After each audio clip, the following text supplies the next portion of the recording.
রাতের অন্ধকারে ভয়াবহ খুন, ঘরের ভিতর ঢুকে রক্তাক্ত অবস্থায় উদ্ধার ব্যক্তির দেহ।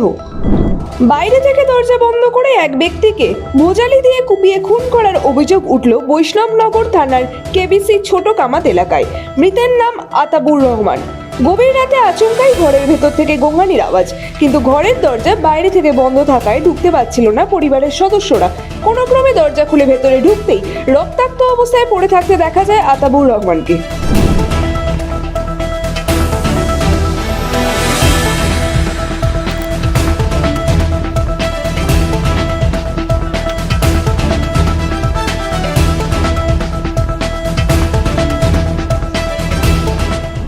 হাসপাতালে নিয়ে গেলে চিকিৎসকরা তাকে মৃত বলে ঘোষণা করেন।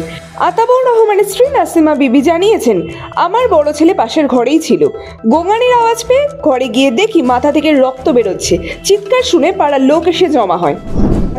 এবারকার বেরকার বলটা জলে আর ওরাও কিন্তু শুতে গেছে আমার একটা ছেলেকে নিয়ে, আমার স্বামী শুতে গেছে। তার ভিতরে আমাকে নিনটা এসছে, তো আমি নিনটা বেটা হাঁক মারছে আমাকে, আমার কোলের বেটাটা হাঁক মারছে, মা আব্বাকে এরকম করছে, মা আব্বাকে এরকম করছে, গো করছে, কাঁদছে। ও ছোট বেটাটাও আমি হট ফলে যদি উঠছি তো আমি আর গেট খসাতে পারিনি।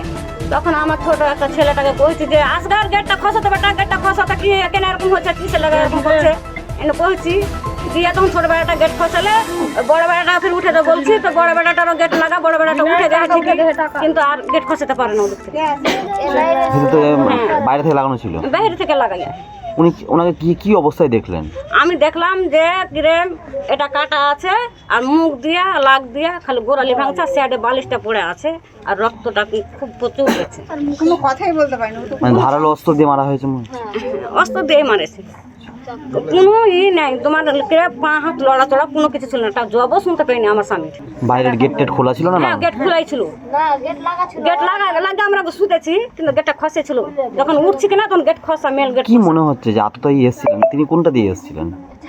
ছাদের উপর দিয়ে উঠেছে আগে, দিয়ে তখন আমার মানুষ স্বামীকে এরকম করেছে, দিয়ে তখন এখান থেকে গেছে তখন আপনার এখান থেকে আর গরুর রকম শব্দ গো গো গো করছে। মৃতের আত্মীয় নাজির হোসেন জানিয়েছেন, দুই মহিলাকে সন্দেহ করা হচ্ছে, ভোজালি দিয়ে আঘাত করা হয়েছে। চিৎকার শুনে প্রতিবেশীরা উপস্থিত থাকলেও সন্দেহজনক দুই মহিলা অনুপস্থিত ছিলেন। পুলিশ তাদের গ্রেফতার করেছে।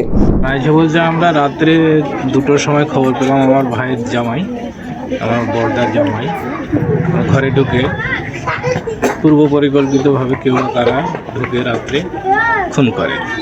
হসপিটাল নিয়ে যায়, পথিমধ্যে মালদা পৌঁছার পরে সে মারা যায়।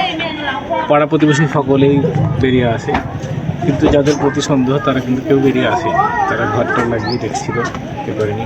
পুলিশ সন্দেহমূলকভাবে 2জন মহিলাকে জিজ্ঞাসাবাদ, 2জন নিয়েও গেছে। এখনো পর্যন্ত পুলিশ তদন্ত করছে ব্যাপারটা। আমরা চাইছি যে যারা যুক্ত এই ঘটনার সঙ্গে তাদের কঠোর থেকে কঠোর শাস্তি হবে এবং পুলিশ যেন এটা সত্য উদ্ঘাটন করে বের করতে পারে, সেটা আমি প্রশাসন। কোথায় আঘাত ছিল ওনার? মাথায় ভোজালি মেরেছে, টুটি চেপে ধরেছে এবং ভোজালি দিয়ে হয়েছে আর কি, মাথা খামো হয়েছে, ঘুরিয়ে দিয়েছে এবং পালাবার সময় ধস্তাধস্তি হয়, বাড়ির লোকজন ধরেও ফেলে। কিন্তু যাই হোক, বাবা এদিকে চিৎকার করার সময় ওইদিকে ব্যস্ত থাকার কারণে সে ছুটে পালিয়ে যায়। ঘটনার পরিপ্রেক্ষিতে 2জন মহিলাকে আটক করেছে পুলিশ। তবে কারা জড়িত বা কী কারণে এই খুন সেই ব্যাপারে সন্দেহে নেমেছে police. Bureau report, TV19 Bangla.